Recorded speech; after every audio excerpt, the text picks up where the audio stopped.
हरि ओं नमः सर्वेभ्यः। अद्य व्याकरणशास्त्रप्रवेशकक्षायाः 31तमं दिनम्। एकवारं गतकक्षायाः विषयान् दृष्ट्वा पुनः वयम् अग्रे चरामः। अत्र ओमाङ्गश्च तथा अन्तादिवच्च एतत् सूत्रद्वयं वयं दृष्टवन्तः। अत्र ओमाङ्गश्च इत्यत्र ओं परे तथा आङ् परे च तत्र पररूपं तत्र पररूपैकादेशः तत्र भवति इति ज्ञातं। तत्र आङ् परे उदाहरणानि तत्र देवालयः अस्य आकृतिः बाल आगमनं बालागमनम् एतानि उदाहरणानि दृष्टानि। तद्वत् अग्रे आदेशः अन्तादिवच्च इत्यत्र यः आदेशः उभयोः स्थाने भवति सः आदेशः पूर्वस्य अन्तवत् तथा परस्य च आदिवत् भवति इति दृष्टवन्तः। अत्र यदा आदेशः भवति तत्र सामान्यतया धर्माः केऽपि न भवन्ति। आदेशे ये धर्माः भवन्ति ते एव धर्माः तत्रापि भवन्ति। परन्तु अनेन सूत्रेण अन्तादिवच्च इत्यनेन अतिदेशसूत्रेण अत्र पूर्वपरयोः निमित्तयोः अथवा पूर्वपरयोः स्थानिनोः अपि धर्माः अत्र आदेशे अतिदिश्यन्ते इति अत्र अनेन सूत्रेण ज्ञायते। अत्र उदाहरणं बाल औ इत्यत्र बालौ इति औकारादेशः तत्र एकादेशः तत्र भवति। तेन औकारे प्रत्ययत्वमपि तत्र भवति इति कारणेन तत्र बालौ इति सुबन्तं भवति। तद्वत् एव अत्र शिव एहि इत्यत्र एहि इत्यत्र आ इहि इति आङ् इति उपसर्गः तत्र वर्तते। तस्मात् परम् इहि इति लोट् लकार मध्यमपुरुषे एकवचनान्तं रूपम्। अत्र आ इहि इत्यत्र एहि इति सन्धिं कृत्वा तत्र एहि इति रूपम्। इदानीम् एहि इत्यत्र यः एकादेशः अस्ति तस्मिन् एकारादेशे आङ्तोमपि तत्र आरोप्यते। कथम् इति चेत् अन्तादिवच्च इत्यनेन तत्र आङ्तोमपि तत्र आरोप्यते। तेन तत्र आङ् भावः अपि भवति।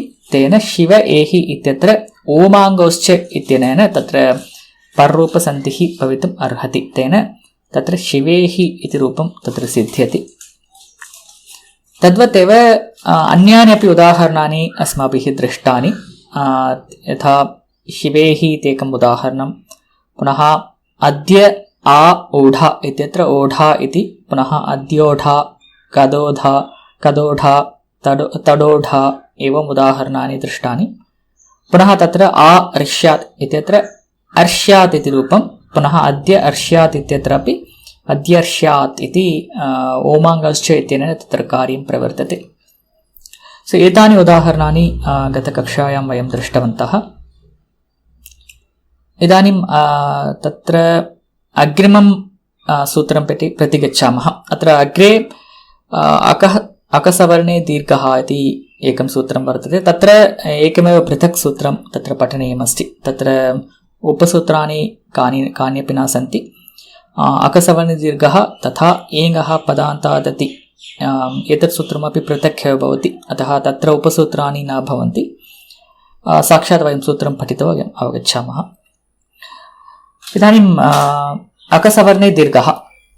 अत्र एतत् सूत्रं त्रिपदात्मकं सूत्रं भवति। अकः सवर्णे दीर्घः इति। अत्र अकः इति पञ्चमी एकवचनान्तं रूपं, सवर्णे इति सप्तमी एकवचनान्तं रूपं, दीर्घः इति प्रथमा एकवचनान्तं रूपम्। अत्र अनुवृत्तिः अत्र इको एनचि इत्यस्मात् अचि इति अनुवर्तते। तत्र प्रायशः अचि इत्येतत् पदं तु स्वरसन्धिप्रकरणे सर्वत्र प्रायशः अचि इत्यस्य अनुवृत्तिः अवश्यं भवति। अग्रे अधिकारः, अत्र अधिकारद्वयं तत्र प्रवर्तते। तत्र संहितायाम् इति एकः अधिकारः, एकः पूर्वपरयोः इति अपरः अधिकारः। एवम् अधिकारद्वयं तत्र प्रवर्तते। अत्र अधिकं ज्ञातव्यं किमपि नास्ति. अतः एतद् विधिसूत्रम् अत्र अनुवृत्तिसहितं पश्यामश्चेत् तत्र अकः सवर्णे अचि पूर्वपरयोः एकः दीर्घः एवं तत्र भवति. इदानीं क्रमशः अर्थं पश्यामः. अत्र अकः इति पञ्चमी एकवचनान्तं रूपं तेन किम् उच्यते तस्मात् इति उत्तरस्य इत्यनेन अत्र अकः अक् इति पूर्वनिमित्तं भवति. पुनः तत्र सवर्णे दीर्घः अत्र सवर्ण इति सप्तमी एकवचनान्तं रूपं तस्मिन् इति निर्दिष्टे पूर्वस्य इत्यनेन तत्र सवर्णः परनिमित्तं भवति. इदानीं यत्र अक्वर्णः तस्मात् परं सवर्णः भवति तत्र किं भवति इत्येव अत्र उच्यते. इदानीम् अत्र अक् इत्यनेन किं किं गृह्यते इत्युक्ते अत्र अक् इति प्रत्याहारः अत्र आयि उण् ऋलक् एवं माहेश्वरसूत्रेषु सूत्रद्वयं तत्र गृह्यते. तेन पुनः तत्र अनुदितसवर्णस्य च प्रत्ययः इत्यनेन तेषां पञ्चवर्णानां पुनः सवर्णाः अपि गृह्यन्ते. अतः अकारः हाकारः अकारः आकारः इकारः ईकारः उकारः ऊकारः ऋकारः ऋकारः लकारः एवम् एते वर्णाः तत्र गृह्यन्ते. परन्तु अत्र प्लुतवर्णाः न गृह्यन्ते इति स्मर्तव्यम्. अग्रे सवर्णः इति चेत् कथम् इत्युक्ते अत्र अकः सवर्णाः एव अत्र उच्यन्ते. अतः सवर्णाः इति चेत् तत्तुल्यवर्णाः इति अर्थः. पुनः तत्र अक्वर्णस्य अथवा अक्वर्णेन तुल्यः वर्णः अथवा तुल्याः वर्णाः के भवितुमर्हन्ति इति चेत् अकार आकारयोः पुनः अकार आकारो पुनः इकार इकारयोः पुनः इकार इकारो पुनः उकारस्य ओकारस्य च उकारः ओकारः ऋकार ऋकारः ऋकारः लकारः एतेषां पुनः ऋकारः ऋकारः लकारः एते एव तत्र सवर्णाः भवन्ति. अत्र सवर्णः इति कारणेन तत्र अकारस्य तत्र एकत्र सन्ति इति कारणेन तत्र अकारस्य इकारः इति न स्वीकरणीयम्. अत्र क्रमशः वयं तत्र द्रष्टव्यम्. अत्र अनुदितसवर्णस्य च तुल्यस्य प्रयत्नम् इत्यनेन सवर्णसंज्ञां वयं ज्ञातवन्तः. अतः केषां वर्णानां के वर्णाः सवर्णाः भवन्ति इति अस्माभिः ज्ञातं. तदनुगुणं तत्र क्रमशः अस्माभिः अत्र ज्ञेयम्. अतः अत्र अकार आकारः अत्र अकारः वा आकारः भवति चेत् तस्मात् परं सवर्णवर्णः इति चेत् तत्र अकारः वा आकारः वा एव भवेत् इति चिन्तनीयम्. इदानीं यत्र अक्वर्णः तथा सवर्णः अनयोः मध्ये यत्र संहिता भवति तत्र एतत् सूत्रं प्रवर्तते. पुनः तत्र एकः पूर्वपरयोः इत्यनेन उभयोः अपि स्थानित्वं भवति. तेन उभयोः स्थाने एकः आदेशः भवति इति ज्ञायते. पुनः तत्र कः आदेशः भवति इति चेत् दीर्घः इति आदेशः तत्र भवति. अत्र दीर्घः इत्यनेन कस्य दीर्घः इति चेत् पुनः अक्वर्णस्य एव दीर्घः. अक्वर्ण अत्र सवर्णः चेत् अक्वर्णस्य एव सवर्णः. पुनः दीर्घः इति चेदपि अक्वर्णस्य एव दीर्घः भवति. पुनः तत्र दीर्घः इत्यनेन यः कोऽपि अक्वर्णः भवितुम् अर्हति वा न तथा नास्ति. पुनः यत् तत्र उच्चारणस्थानानुगुणं तथैव यथासङ्ख्यं वा तत्र उचितं दीर्घवर्णं तत्र स्थापयामः. अतः अकारस्य पुनः दीर्घः चेत् आकारः एव तत्र भवति. अस्तु, इदानीं स्पष्टम् इति चिन्तयामि. अत्र सरलम् एव सूत्रम्. अत्र किमपि चिन्तनार्थं किमपि नास्ति. परन्तु शास्त्ररीत्या तत्र केचन अंशाः सन्ति. परन्तु अस्माकं पाठ्यक्रमे ते अंशाः अत्र न विव्रियन्ते. परन्तु अत्र अस्माकं लघुसिद्धान्तकौमुद्याम् अत्र अस्य सूत्रस्य सरलः एव विषयः तत्र वर्तते इति ज्ञातव्यम्. इदानीम् अग्रे कानिचन उदाहरणानि वयं पश्यामः. अत्र दैत्य अरिः. अत्र दैत्यस्य अरिः इति विग्रहवाक्यम्. अत्र दैत्य अरिः इति यत्र समासं कुर्मः तदानीं अकारः पुनः अकारः प्रथमः अकारः अक्वर्णः द्वितीयः अकारः तस्य सवर्णः अतः मध्ये संहिता अस्ति इति कारणेन पुनः तत्र दीर्घादेशः भवति पुनः तत्र दीर्घादेशे कृते आकारः तत्र आदेशः भवति तेन दैत्यारीः इति रूपम् पुनः श्री ईशः इत्यत्रापि श्रियः ईशः इति विग्रहवाक्यं पुनः तत्र समासे क्रियते तत्र श्री ईशः तत्र ईकारः ईकारः पुनः प्रथमः ईकारः अक्वर्णः द्वितीयः ईकारः तस्य सवर्णः तेन तत्र दीर्घादेशः ईकारः तत्र भवति तेन श्रीशः इति रूपम् तद्वदेव विष्णु उदयः इत्यत्रापि उकारोकारयोः संहितायाम् ऊकारादेशः तत्र भवति तेन विष्णुदयः इति रूपम् अग्रे होतृ ऋकारः इत्युक्ते होतुः ऋकारः इति विग्रहं करितुं शक्नुमः तेन होतृ ऋकारः इति स्थितिः तत्र पुनः ऋकारः ऋकारेण सह यत्र संहितायां भवति तदानीं दीर्घ ऋकारः तत्र आदेशः भवति तेन होतृकारः इति रूपम्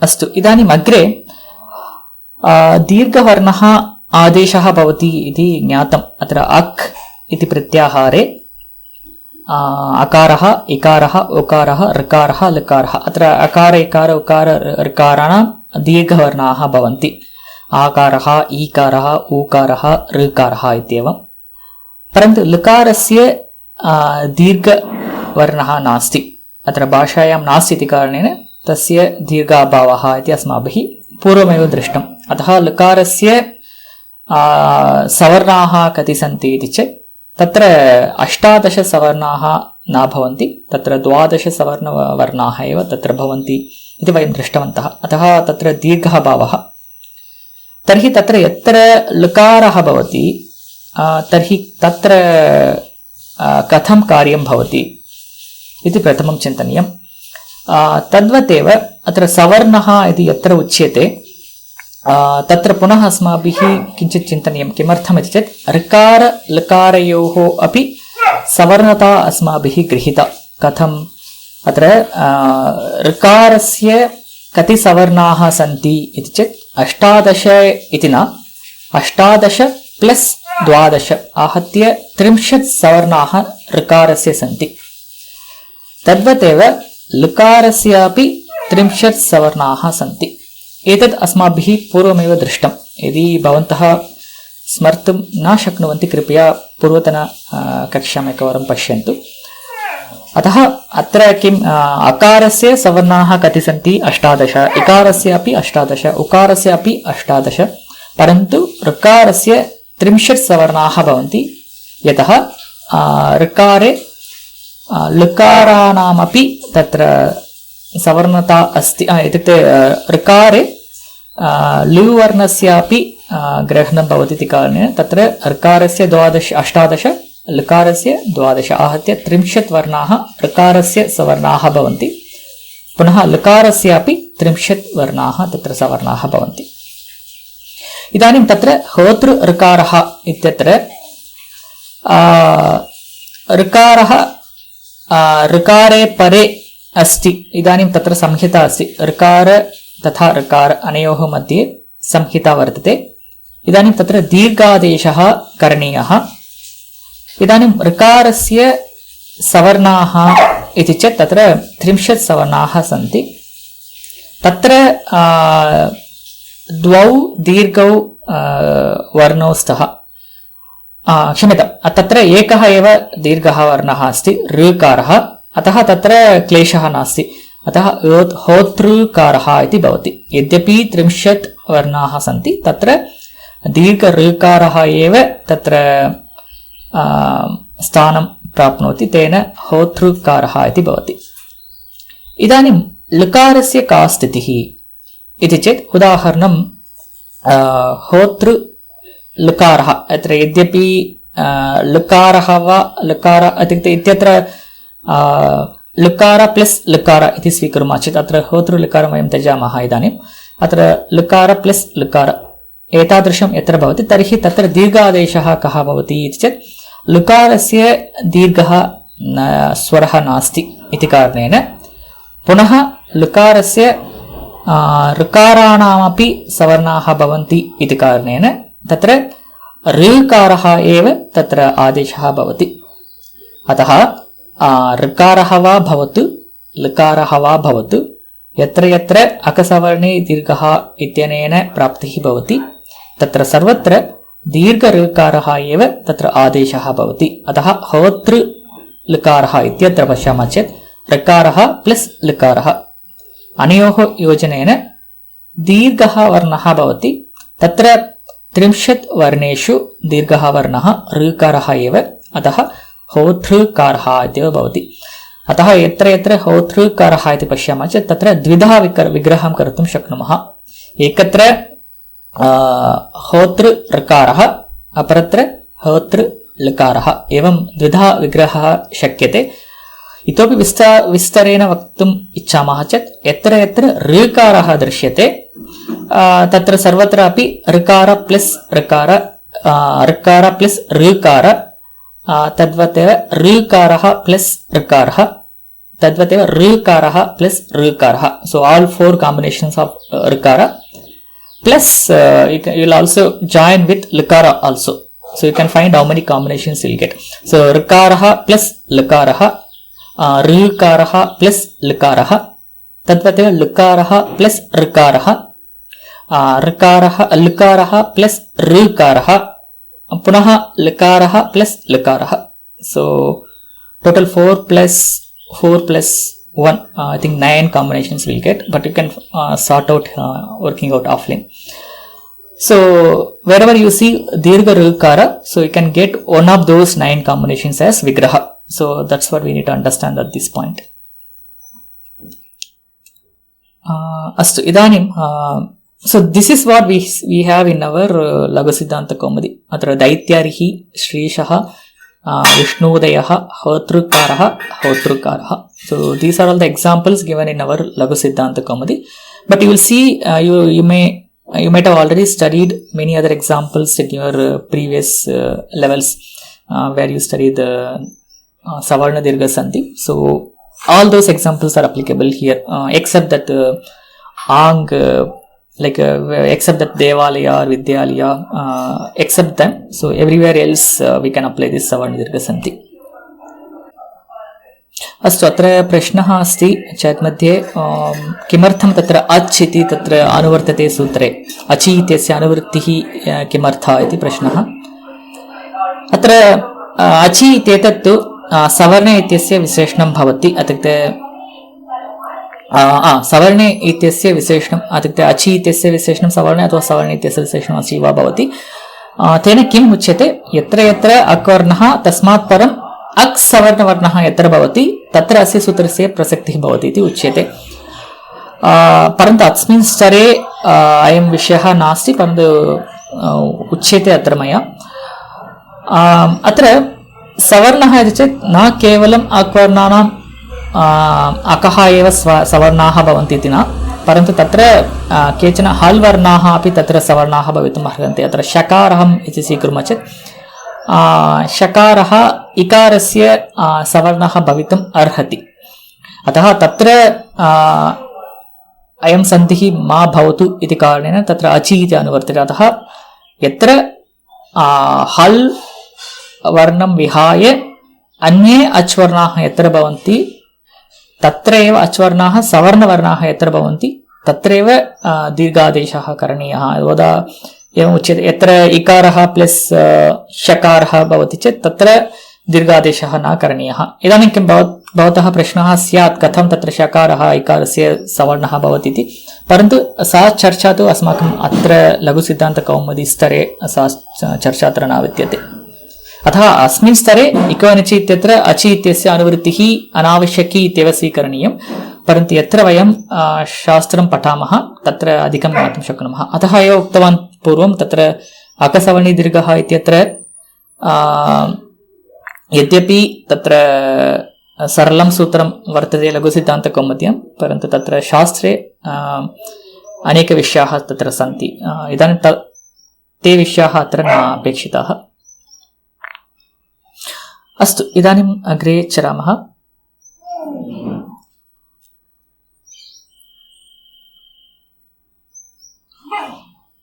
अत्र एतावत्पर्यन्तमेव तत्र अस्माकं पाठ्यक्रमे वर्तते। एतानि एव उदाहरणानि, एतदेव विवरणं तत्र दृश्यते। परन्तु अत्र अस्मिन् सूत्रे इतोपि वार्तिकद्वयं तत्र वर्तते। तानि वार्तिकानि अस्माकं लघुसिद्धान्तकौमुद्यां न सन्ति। अत्र वार्तिकद्वयम् अत्र क्रमशः एकवारं पठामः, अस्माकं ज्ञानार्थमेव अहम् अत्र योजितवान्। अत्र वार्तिकद्वयं ऋति सवर्णे ऋ वा इति, पुनः लृति सवर्णे लु वा इति। अतः ऋति सवर्णे ऋ वा इत्यत्र तत्र ऋकारस्य विषयं वयं दृष्टवन्तः। यत्र होतृ ऋकारः इत्यत्र होतृकारः इति भवति। अत्र ऋकारस्य ऋकारः ऋकारः एवं सवर्णाः भवन्ति इत्यपि ज्ञातम् अस्माभिः। पुनः ऋकारस्य किञ्चित् विलक्षणरूपमपि भाषायां दृश्यते। तत्र विलक्षणरूपम् इति चेत् तत्र भिन्नरीत्या ऋकारस्य उच्चारणम् अथवा भिन्नरीत्या ऋकारस्य प्रयोगः अत्र भाषायां दृश्यते। अतः तादृशः ऋकारः कथम् अत्र अकसवर्णीदीर्घः इत्यनेन न गृह्यते। अतः सामान्यतया ऋकारः इति चेत् विवृतः एव भवति। अतः सर्वे स्वराः अकारं विहाय सर्वे स्वराः विवृताः एव। शास्त्रे तु ह्रस्वः आकारः अपि विवृतत्वेन स्वीक्रियते इति अस्माभिः दृष्टम्। अतः सर्वदा ऋकारः लकारः इमौ द्वौ वर्णौ अपि विवृतौ एव भवतः भाषायां सर्वत्र। परन्तु क्वचित् भाषायां ऋकारस्य तथा लकारस्य च ईषद् विवृतत्वेन अपि स्वीक्रियते। ईषद् विवृतत्वेन इति चेत् कथम्? अत्र ह्रेफस्य तथा अन्तस्थानाम् ईषद् विवृतत्वं भवति। अत्र यद्यपि ऋकारः विवृतः भवति, परन्तु क्वचित् भाषायाम् ईषद् विवृतत्वेन अपि तस्य रूपं भवति इति कारणेन यत्र ईषद् विवृतत्वेन ऋकारः भवति तादृशः ऋकारः अत्र विलक्षणः ऋकारः इति शास्त्रे कथ्यते। अत्र विलक्षणं ऋकारस्य विलक्षणं दृश्यते इति। तादृशः ऋकारः कथम् अत्र लेखनं भवति इत्युक्ते एतादृशं लिख्यते। अत्र रेफः ऋकारः। अत्र यदि योजयित्वा लिखामः तत्र एतादृशं रूपं तत्र भवति। ऋकारः रेफः ऋकारः एवं तत्र क्रमः वर्णक्रमः भवति। एतादृशः ऋकारः ईषद् विवृद्धः ऋकारः अथवा विलक्षणः ऋकारः, नो चेत् तस्य लौकिकनाम वर्तते नरसिंह ऋकारः इति। परन्तु अयं ऋकारः क्वचित् दृश्यते, परन्तु सर्वत्र सर्वैः अस्माभिः विवृतः ऋकारः एव प्रयोक्तव्यः। इदानीम् अत्र तादृशः ऋकारः अपि तत्र ऋकारस्य दीर्घऋकारस्य स्थाने एतादृशः ऋकारः अपि तत्र भवितुम् अर्हति इति अनेन वार्तिकेन ज्ञायते। तद्वत् एव अपरमपि एकं वार्तिकं वर्तते, लृति सवर्णे लु वा इति। अत्र यथा ऋकारस्य ईषत् विवृत्तत्वेन विलक्षणं रूपम् एकं वर्तते, तद्वतेव लकारस्यापि ईषत् विवृत्तत्वेन विलक्षणं रूपं तत्र एकं वर्तते। अतः ऋकारस्य ईषद् विवृतम् इत्युक्ते ऋकारः विवृतः तस्मिन्नेव व्युत्पत्तिस्थाने ईषत् विवृतत्वेन कः वर्णः अस्ति रेपः अतः अस्मिन् रूपे तत्र रेपः भवति तद्वतेव अत्र विलक्षणः लकारः इति स्वीकुर्मः चेत् तत्र लकारः विवृतः तत्र क्वचित् ईषत् विवृतत्वेन लकारः भाषायां दृश्यते अतः लकारस्य उच्चारणस्थाने ईषत् विवृतत्वेन उच्चार्यमानः वर्णः कः अन्तस्थः लकारः एव अतः तत्र लकारः अपि तत्र दृश्यते अतः एतादृशः लकारः ईषत् विवृतः लकारः अथवा विलक्षणः लकारः अथवा नरसिंह लकारः इति उच्यते तत्रापि यथा रेफ लकारः भवति तद्वदेव अत्रापि लकारः एवं तत्र रूपं भवति एतादृशं संयोज्य एतादृशं रूपं तत्र भवति अत्र अयं लकारः नरसिंहलकारः इति उच्यते अत्र मतभेदं दृश्यते अत्र सामान्यतया वर्णानां अत्र अस्मिन् सामान्यतया ऋकारं स्वीकुर्मः चेत् ऋकारः एकमात्रकः तद्वतेव ऋकारः द्विमात्रकः परन्तु अत्र अयं नरसिंहऋकारः द्विमात्रकः इति केचन तद्वतेव सार्धेकमात्रकः इति केचन अतः तत्र मतभेदः दृश्यते इदानीं तत्र वयं न प्रविशामः अतः एतादृशः ऋकारः एतादृशः लकारः तत्र भाषायां वर्तते तौ वर्णौ एतादृशं लिख्येते इति एतत् वयं जानीमः चेत् पर्याप्तं तद्वतेव एतौ वर्णौ तत्र दीर्घादेशत्वेन तत्र दीर्घादेशौ भवितुम् अर्हतः इत्यपि वयं ज्ञास्यामः अत्र उदाहरणानि होतृ ऋकारः इत्यत्र दीर्घऋकाररूपं तत्र भवति होतृकारः साकसवर्णे दीर्घः इत्यनेन पुनः अत्र ऋतिसवर्णे ऋ वा इत्यनेन पुनः होतृकारः इति भवति अतः उच्चारणं तु समानमेव दृश्यते अस्माकं कृते परन्तु तत्र रूपद्वयम् अस्ति इति ज्ञातव्यम् अतः पुनः अत्र इमौ द्वौ नियमौ अत्र ऋतिसवर्णे ऋ वा लितिसवर्णे लृ वा अत्र द्वित्रापि वा इति श्रूयते तेन एतत्तु वैकल्पिकं वर्तते अतः रूपद्वयं भवति अतः ऋकारः इति नरसिंहऋकार घटितशब्दः पुनः होतृकारः इति दीर्घऋकार घटितशब्दः भवति पुनः तत्र होतृ लकारः इत्यत्रापि होतृकारः पुनः होतृकारः एवं तत्र रूपद्वयं भवति अस्तु एतावता अत्र अस्य अध्ययनं समाप्यते अस्तु धन्यवादः वयम् अग्रिमकक्षायां मिलिष्यामः।